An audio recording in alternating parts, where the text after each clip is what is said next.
Hello students, आज हम करने जा रहे हैं प्रश्नावली 14.3 सांख्यिकी की। ये प्रश्नावली 14.3 है हमारी। तो जिसका पहला क्वेश्चन है, एक संगठन ने पूरे विश्व में एनसीईआरटी का प्रश्नावली 14.3 का क्वेश्चन नंबर 1 है हमारा। एक संगठन ने पूरे विश्व में 15 से 44 वर्षों में, ठीक है, आयु वाली महिलाओं में बीमारी और मृत्यु के कारणों का पता लगाने के लिए किए गए सर्वेक्षण से निम्नलिखित आंकड़े प्राप्त करें। कहने का मतलब है 15 से 44 वर्ष हो गए, उन्होंने जो बीमारी पता करी किसमें, महिलाओं में। उन बीमारियों को क्या करा, उन्होंने एक आंकड़े बना लिए जिसमें कारण है जनन स्वस्थ अवस्था। इसमें महिला मृत्यु दर कितनी है, कितने % महिला जनन स्वस्थ अवस्था में महिला कितनी मृत्यु दर कितनी है, 31.8। और तंत्रिका मानविकारी अवस्था इसमें कितनी है, 25.4। और क्षति में है 12.4। और हृदय अवस्था में 4.3। श्वसन अवस्था तो मतलब सांस लेने की दिक्कत में 4.1 की मृत्यु दर होती है महिला की। और अन्य कारण है, और अन्य कारण मतलब किसी भी कारण से मृत्यु हो जाती है, जैसे एक्सीडेंट हो गया, कुछ से बचपन से बीमारी रहती है उसमें हो गया, तो उस अन्य कारण में 22.0 महिला मृत्यु दर है। तो फिर कह रहा था ऊपर दी गई सूचनाओं को आलेखी रूप में निरूपित करना है। आलेखी में मतलब दंड आलेख में बताना है। तो हमने एक दंड आलेख बनाया। दंड आलेख में क्या होता है कि जो डिफरेंस होता है, मतलब डिफरेंस दे रखा है यहाँ पर, तो डिफरेंस होता है। तो पैमाना हमने क्या लिया, पैमाना 1 सेंटीमीटर कितना लिया हमने, 4, मतलब 4 का गैप लिया हमने यहाँ पे। 4, 8, 12, 16, 20, 24, 28, 32, 36, 40, ठीक है। ये क्या है, महिला मृत्यु दर है। और ये क्या है, जनन स्वस्थ अवस्था कितनी थी हमारी, 31.8। हमें इसका क्या दे रखा था, हमें इसकी टेबल दे रखी थी, तो हमने इसका क्या बनाया, आलेख बनाना था। और फिर है तंत्रिका मनोविकारी अवस्था कितनी है, 25.4। और क्षति कितनी थी, 12.4। उसके बाद हृदय वाहिका अवस्था कितनी है, 4.3। श्वसन अवस्था था कितनी है, 4.1। और अन्य कारण है 22.0। इसका आप जब इसको आप क्या बनाओगे, इसको आप पेन से नहीं करोगे, पेंसिल से करोगे। क्या कहाँ पे करोगे, ग्राफ में। इसका आपका ग्राफ बनाना आना चाहिए। आप ग्राफ में इसे बनाओगे, क्या बनाओगे, दंड आलेख। इसे हम क्या कहते हैं, दंड आलेख। फिर उसके बाद कहता है दूसरा क्वेश्चन, कौन सी अवस्था पूरे विश्व की महिलाओं के खराब स्वास्थ्य और मृत्यु का कारण बनती है। तो जनन स्वस्थ अवस्था है जो 31.8 है, सबसे ज़्यादा है टेबल में, दंड आलेख में सबसे ज़्यादा है। तो यही जो अवस्था है जो मृत्यु का सबसे ज़्यादा कारण बनती है। फिर उसके बाद में इसका तीसरा क्वेश्चन है, अपनी अध्यापिका की सहायता से ऐसे कोई कारणों का पता लगाने का प्रयास कीजिए जिनके ऊपर दूसरे में मुख्य भूमिका रही है। तो पहला क्या है, पुनरुत्पादी स्वस्थ अवस्था, ठीक है। तो पहला क्या है, पुनरुत्पादी स्वस्थ अवस्था, और दूसरे के अपरिपक्व आयु में प्रजनन। ये 2 कारण हो सकते हैं। अब है क्वेश्चन नंबर 2 है हमारा।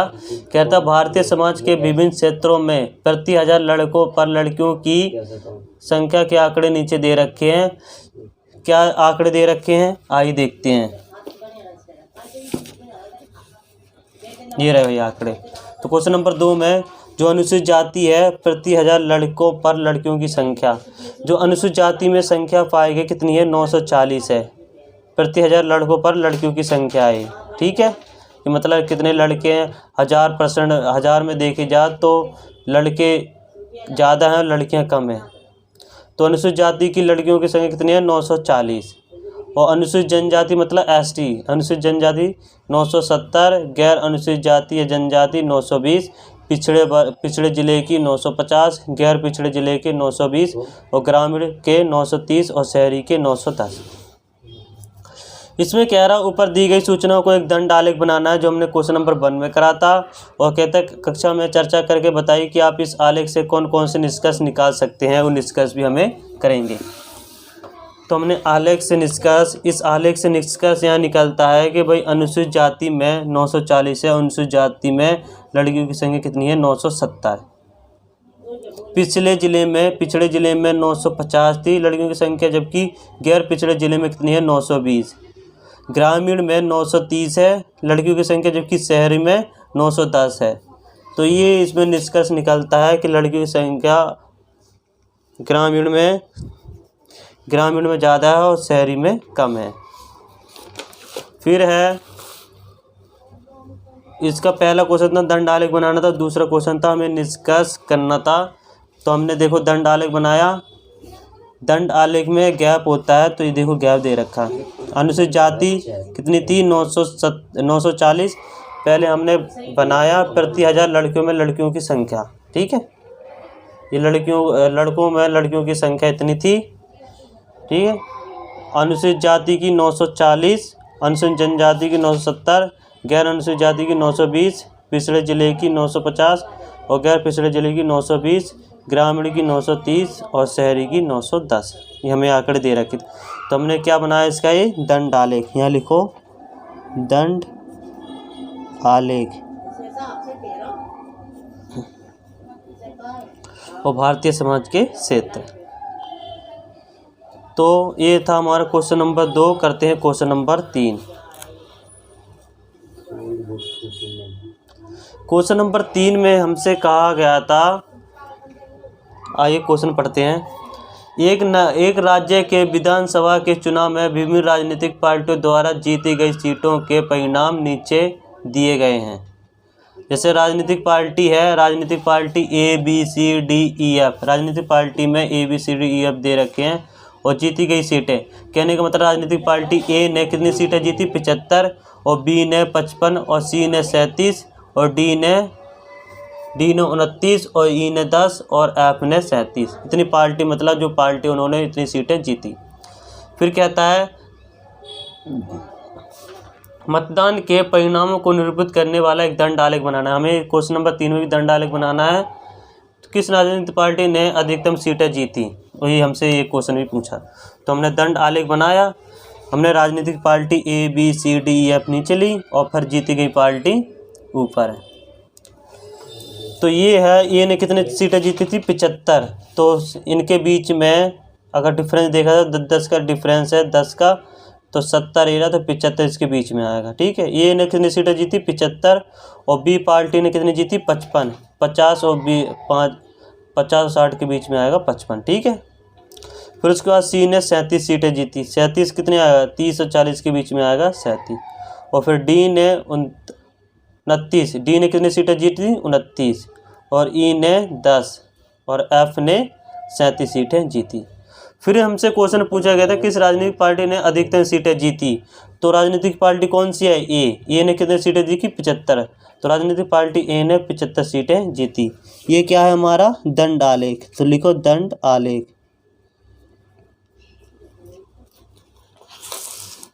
ठीक है। अब इसी का है क्वेश्चन नंबर 4।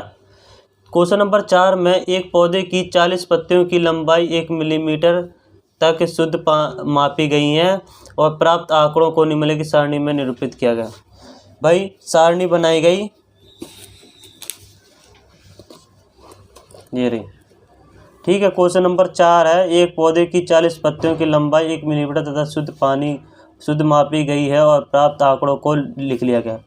तो लंबाई कितनी थी? 118 से 126 की जो लंबाई थी, उन पत्तियों की संख्या कितनी थी? 3।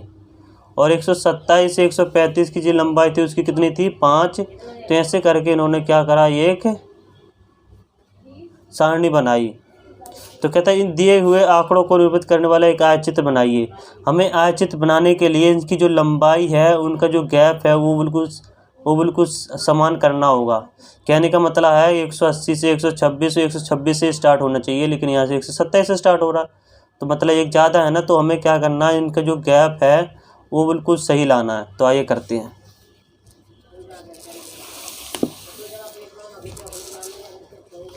तो क्वेश्चन नंबर 4 में पत्तियों की लंबाई कितनी थी? 118 थी। तो हमने क्या करा? उसमें से 0.5 को माइनस कर दिया, ठीक है। तो 118 ऐसी थी, उसमें से हमने क्या करा? 0.5 माइनस कर दिया। कितना होगा? 5, 7, 1, 1, ठीक है। ऐसे हो जाएगा। तो 0.5 हमने माइनस करा तो 117.5, 126, मतलब हमने जो निम्न सीमा में क्या करा हमने 0.5 माइनस करा, और अधिकतम ऊपरी सीमा, इसे बोलते ऊपरी सीमा मैंने क्या करा 0.05 क्या कर दिया प्लस कर दिया। इसमें हम माइनस करेंगे, इसमें प्लस करेंगे, तो ऐसे करके हमने सारणी बना ली। अब इन देखो इन दोनों के बीच में गैप सेम है, 117.5 स्टार्ट हो रहा है, 126.5 पे ख़त्म हो रहा है, ठीक है। और फिर यहाँ से 126.5 से स्टार्ट हो रहा है, 135.5 पे ख़त्म हो रहा है। तो उनकी पत्तियों की बारंबारता ये रही हमारी। तो इसका क्या बनाना था हमें, आयत चित्र। तो आइए करते हैं, दिए गए आंकड़ों को निरूपित करने वाला एक आयत चित्र बनाना है। तो हमने ये रहा हमारा आयत चित्र। पत्तियों की लंबाई नीचे है 117.5, 126.5, 135.5 ऐसे करते हुए हमने ले ली, ठीक है। और उसके बाद क्या था हमारा लंबाई, उनकी लंबाई 0, 1, 2, 3, 4, 5 है। तो लिखो पैमाना क्या लिखोगे भाई, ये हमारा y अक्ष है, तो y अक्ष पे पैमाना क्या है, कितना है 1 सेंटीमीटर। और x अक्ष पे पैमाना क्या है 0.5 का अंतर है इनमें, या फिर देख लेते हैं भाई कितने का अंतर है।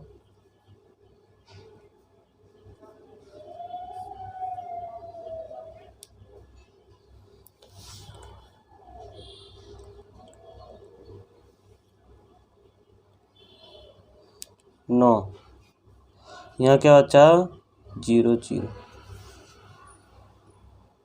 या फिर आप ऐसे करो, रहने दो से, सिर्फ y अक्ष पे ये क्या लो आप 1 सेंटीमीटर का पैमाना। तो ये हमने बना ली पत्तियों की लंबाई, ठीक है। तो हमारा 117.5 पे पत्तियों की संख्या कितनी थी 3, तो हमने 3 कर दी। 117.5 से 126.5 के बीच में पत्तियों की लंबाई कितनी थी 5, और 126.5 में 135.5 में पत्तियों की बारंबारता कितनी थी 5। तो ऐसे करते करते हमने ये क्या बना गया, एक आयत चित्र बना लिया। आयत चित्र में गैप नहीं होता है, ये सारे चिपके हुए होते हैं, ठीक है। तो आयत चित्र हमने बना लिया। अब इसमें कहता है दूसरा क्वेश्चन, क्या इन्हीं आंकड़ों को निरूपित करने वाला कोई एक अन्य उपयुक्त आलेख है। हाँ, एक बारंबारता बहुभुज होता है, वो भी इसी तरह ही बनाया जाता है। फिर कहता है क्या यहाँ सही निष्कर्ष है कि 153 मिलीमीटर लंबाई वाली पत्तियों की संख्या सबसे अधिक है, और क्यों। 135 से 144.5 में 9 पत्तियाँ हैं, तो 144.5 से 153.5 में 12 पत्तियाँ हैं। तो एक तो ये तो सही नहीं है, तो इसका आंसर क्या है, नहीं है। फिर है इसी का अगला क्वेश्चन नंबर 5। क्वेश्चन नंबर 5 में कहता है नीचे दी गई सारणी में 400 नियोन लैंपों के जीवन काल दिए रखे हैं, ठीक है। 400 नियोन लैंपों के जीवन काल दे रखे हैं। तो आइए एक बार सारणी भी देख ली जाए। ये रही हमारी नीचे दी गई सारणी में 400 नियोन लैंपों के जीवन काल दे रखे हैं, जीवन काल घंटों में दे रखे हैं। तो मतलब 300 से 400 घंटे लैंपों की संख्या कितनी थी 14। 400 से 500 घंटे में लैंपों की संख्या 56, और 500 से 600 के बीच में 60, और 600 से 70 के बीच में 86, मतलब ऐसे हमें दे रखी है। तो फिर अगला क्वेश्चन इसमें क्या कहता है, एक आयतचित्र की सहायता से दी गई सूचना को हमें इसमें एक आयतचित्र बनाना है। और फिर अगला क्वेश्चन कहता है कितने लैंपों के जीवन काल 700 घंटों से अधिक है। तो 700 घंटों से अधिक जो जीवन काल हो गए उसे हमें लिखना है। तो ये बना हमने आयत चित्र में लैंपों की संख्या इस तरफ रहेगी और जीवन काल इस तरफ। जीवन काल क्या था हमारा 300 से 400, 400 से 500, 500 से 600 ऐसे था ना। तो 100, 200, 300 हमने इनमें गैप ले लिया कितना 100 का। और फिर ऊपर लैंपों की संख्या कितनी थी हमारी, लैंपों की संख्या यहाँ पर अगर अधिक देखा जाए तो 86, 90। तो हमने 10 का गैप लिया, 10, 20, 30, 40, 50, 60, 70, 80, 90, ठीक है। तो 300 से 400 के बीच में कितने लैंपों की संख्या थी? 300 से 400 के बीच में कितने लैंपों की संख्या थी? 14। और 400 से 500 के बीच लैंपों की संख्या थी 56। और 500 से 600 के बीच लैंपों की संख्या थी 600। और 600 से 70 के बीच लैंपों की संख्या थी 86। और 700 से 800 लैंपों की संख्या थी 74। और 800 से 90 के बीच में 62। और 90 और 1000 के बीच में कितनी थी? 48। तो हमने ये बना लिया लैंपों की क्या है हमारा एक,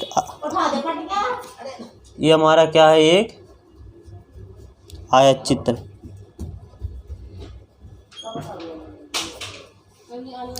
तो क्वेश्चन 5 में फिर कहता है कितने लैंपों के जीवन काल 700 घंटों से अधिक है? 700 घंटों से अधिक हमें देखना है।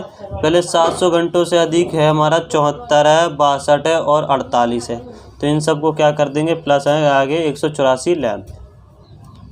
अब इसी का है क्वेश्चन नंबर 6। क्वेश्चन नंबर 6 हमारा क्या है?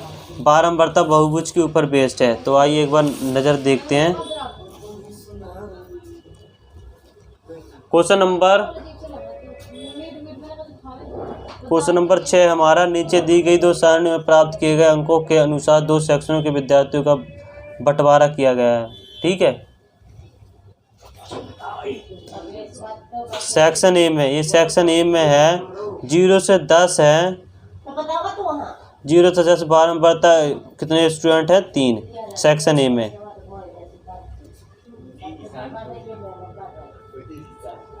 दो सेक्शनों में विद्यार्थियों का बंटवारा कहा गया है जिसमें 0 से 10 कितनी है? बारंबारता 3, 10 से 20 9, 20 से 30 17, 30 से 40 12 और 40 से 50 9।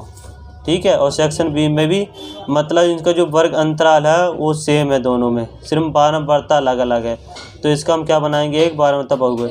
दो बारंबारता बहुभुज की सहायता से एक ही आलेख पर दोनों सेक्शनों के विद्यार्थियों के प्राप्तांक निरूपित कीजिए। दोनों बहुभुज का अध्ययन करके दोनों सेक्शनों के निष्पादन की तुलना कीजिए। इसका हमें क्या बनाना? बारंबारता बहुभुज।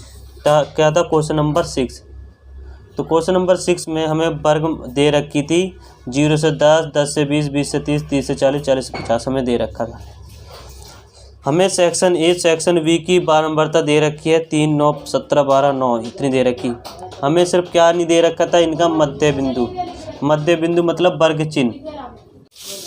तो क्वेश्चन नंबर 6 था हमारा मध्य बिंदु मतलब वर्ग चिन्ह।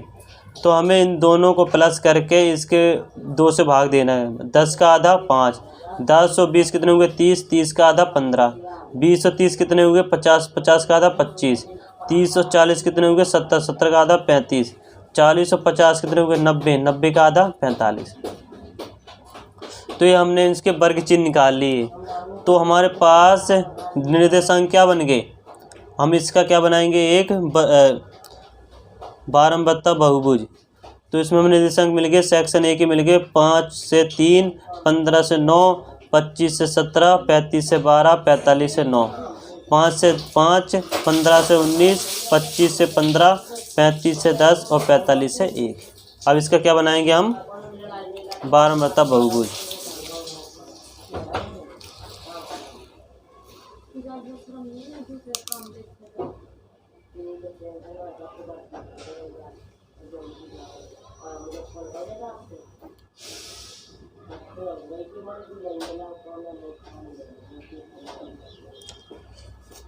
तो फिर है हमारा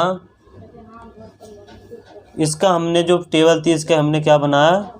तो हमारा 0 से 10 का मध्य बिंदु 5 था हमारा। 5 का कितना था? 3। तो 5 पे 3 हमने ऐसे बना दिया। ये हमारा ए का आलेख मतलब सेक्शन ए का आलेख है। 0 से 10,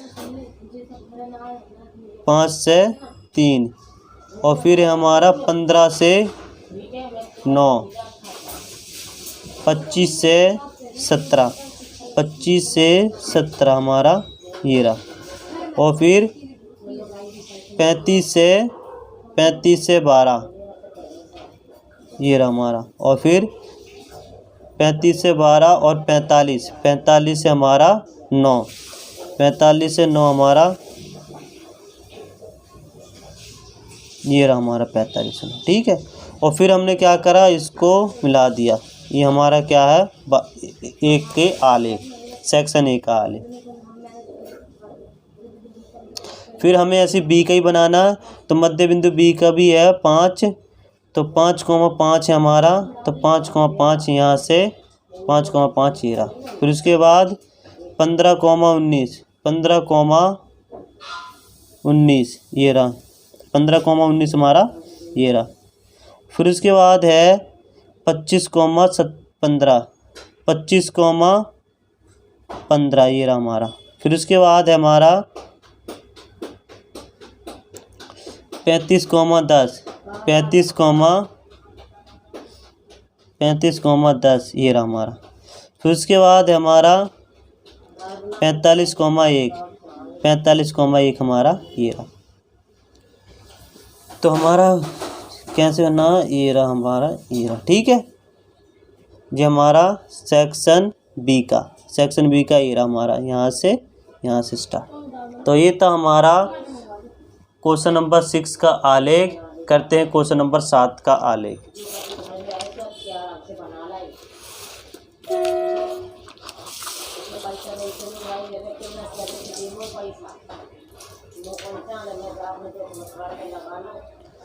एक क्रिकेट मैच में दो टीमों ए और बी द्वारा प्रथम 60 गेंदों में बनाए गए रन नीचे दिए रखे हैं।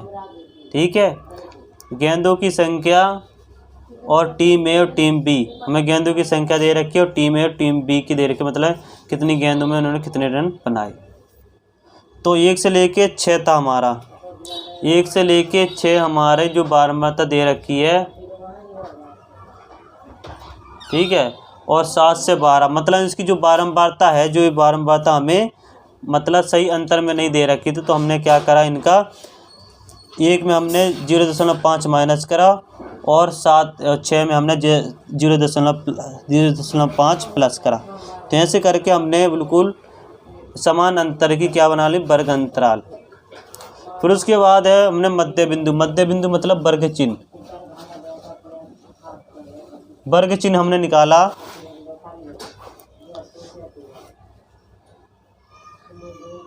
इन दोनों को प्लस करके 2 से भाग करके वर्ग चिन्ह हमारा 3.5 आया, इसको इससे प्लस करके 2 से भाग करके हमारा वर्ग चिन्ह आया। ठीक है, तो टीम ए और टीम बी,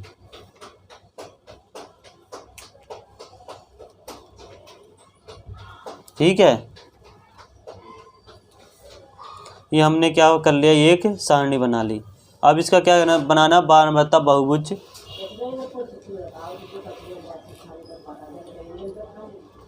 फिर है, तो हमने इसका क्या बनाया है, बारंबारता बहुभुज बनाना है। तो लिखो गेंदों की संख्या नीचे हो जाएगी। गेंदे में अंतर कितना था, 0.5, 6.5, 12.5, 18.5, 24.5। ठीक है, ऐसे थे। और रनों की संख्या हमने, रन कितने थे हमारे, अगर ज़्यादा रन देखे जाए तो 10 तक थे, 10 तक ज़्यादा रन है, 0, 1, 2, 3, 4, 5, 6, 7, 8, 9, 10। ठीक है,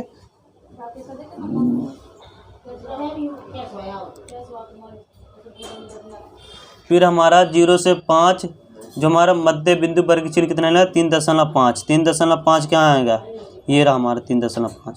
तो ऐसे करके हमने ये क्या बना लिया, एक बारंबारता बहुभुज। ये था हमारा क्वेश्चन नंबर 7 का। और फिर है हमारा क्वेश्चन नंबर 8। क्वेश्चन नंबर 7 में हमसे इतना ही पूछा गया था। क्वेश्चन नंबर है हमारा 8। क्वेश्चन नंबर 8 में एक पार्क में खेल रहे विभिन्न आयु वर्गों के बच्चों की संख्या का एक या दशमलव सर्वेक्षण करने पर निम्नलिखित आंकड़े प्राप्त करे गए। आयु वर्षों में, ठीक है, आयु वर्गों में लिख ली। 1 से 2, 2 से 3, 3 से 5, 5 से 7, 7 से 10, 10 से 15, 15 से 17। कहने का मतलब इनका जो वर्ग अंतराल है वो क्या है, सही है। मतलब 1 से यहाँ पे 2 पे ख़त्म हो रहा है और 2 से यहाँ पे 2 से स्टार्ट हो रहा है, 3 पे ख़त्म हो रहा है, 3 से स्टार्ट हो रहा है। कहने का मतलब बिल्कुल सही है। और उसके बाद है बारंबारता। बारंबारता हमें कितनी दे, मतलब बच्चों की संख्या या बारंबारता समझ लो, 5, 3, 6, 12, 9, 10, 14, 9, 10, 4 दे रखी है। और हम क्या निकालेंगे, वर्ग की चौड़ाई। वर्ग की चौड़ाई कैसे निकलेगी, वर्ग अंतराल में से माइनस करें। 2 में से 1 गया 1, 3 में से 2 गए 1, 5 में से 3 गए 2, 7 में से 5 गए 2, 10 में से 7 गए 3, 15 में से 10 गए 5 और 17 में से 15 गए 2। अब क्या है हमारी आयत की लंबाई। आयत की लंबाई क्या करेंगे, इसको इससे भाग देंगे और गुणा में हम कोई ऐसी संख्या लेंगे जो हमें बराबर समान अनुपात में आयत की लंबाई को काटता हो। तो ठीक है, एक ले लिया हमने, तो 5 एकम 5, 3 गुणा 1 3, 6 एकम 6, 12 गुणा 1 12 गुणा में 2 गुणा में 1, 12 बटे में 2 गुणा में 1 बराबर 2 एकम 2 6 12, कितना आया 6, 9 बटे में 3 गुणा में 1 बराबर 3, 3 है 3 3 9, कितना है 3, 10 बटे में 5 गुणा में 1 बराबर 2, 5 है 5 दूनी 10 और फिर 2 दूनी 4 2। ठीक है, ये क्या बना लिया हमने, एक सारणी। अब इसी का हमें ऊपर दिए गए आंकड़ों को निरूपित करने वाला एक आयतचित्र बनाना है। हमें इसमें क्या बनाना है, एक आयतचित्र। आयतचित्र का मतलब उनके बीच में गैप नहीं होना चाहिए। तो हमारी जो वर्ग अंतराल था कितना था, 1 से 2, 1 से 2, 2 से 3, 3 से 4।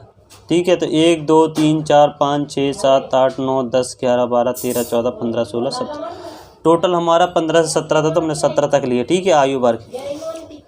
फिर उसके बाद है आयत की लंबाई। आयत की लंबाई हमें कितनी तक दे रखी थी, अगर सबसे ज़्यादा देखी जाए तो 6 है आयत की लंबाई, तो हमने 0 1 2 3 4 5 6 10 तक ले ली। ये हमारा वाई एक्स, ये हमारा एक्स है। ठीक है, तो 1 से 2 के बीच में आयत की लंबाई कितनी थी, 5, तो हमने 5 से खींचा।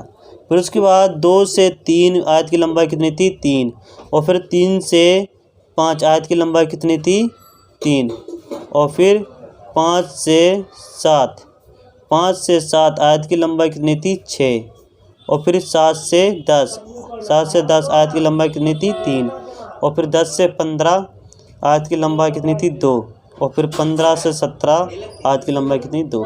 ये बन गया हमारा एक आयत चित्र। आयत चित्र ये बहुत आसान था जो हमने कर लिया। अब इसी का लास्ट में रह गया हमारा, इसमें कुछ क्वेश्चन पूछ नहीं रहा, सिर्फ आयत चित्र दे रहा है हमें।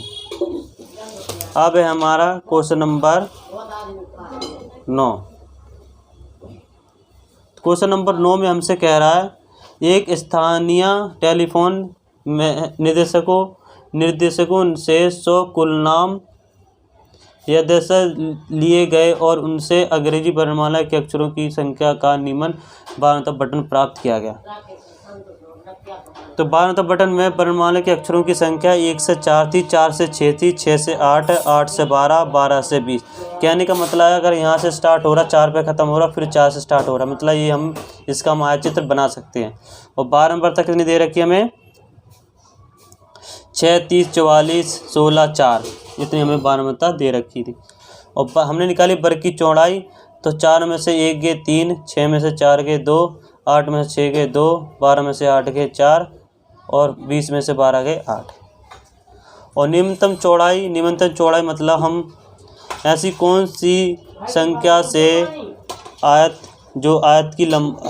की लंबाई है कैसे निकलेगी, 6/3 वर्ग की चौड़ाई से भाग दे देंगे। और गुणा में क्या ऐसी कौन सी संख्या लेनी है जिससे कि इनका जो समान अनुपात आए।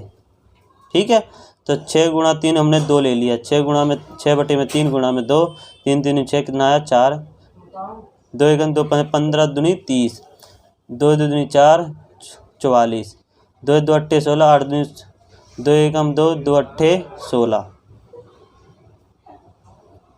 16/4, 4 1 4, 4 चौक 16, 4 दूनी 8, और फिर है 4 8, 4 1 4 दूनी 8, 2 1 2, कितना आया 1। हमें इसका क्या बनाना था, आयत चित्र बनाना था। तो आइए करते हैं आयत चित्र। पहला क्या है हमारा, वर्ग अंतराल 1 से 4, 1 से 4 का कितना है, आयत की लंबाई 4। और फिर है हमारा 4 से 6 आयत की लंबाई कितनी है 30। और फिर है 6 से 8 आयत की लंबाई कितनी है 44। और फिर है 8 से 12 आयत की लंबाई कितनी है 8। और फिर थी हमारी 12 से 20 आयत की लंबाई कितनी थी 1। तो एक हमारा इसको 4 में डिवाइड करो, एक हमारा यहाँ से आएगा इतना, ठीक है। 12 से 20 कितनी है आयत की लंबाई? 1। ये हमारा क्या बनेगा? एक आयत चित्र। हमारा एक्स एक्स, ये हमारा वाई एक्स। फिर उसके बाद है बाएं वर्ग अंतराल बताइए जिसमें अधिकतम संख्या ने कुल नाम है। अधिकतम संख्या कौन सी है? 6 से 8। 6 से 8 में कुल नाम कितने हैं? 44। तो यही हमारे क्या होगा? Question number 2। तो यहाँ पर एक्सरसाइज 14.3 यहाँ पर होती है समाप्त। इसी के साथ हम अगले एक्सरसाइज पे आएंगे, प्रश्नावली 14.4। उसी के साथ यहाँ पर ये चैप्टर होता है समाप्त।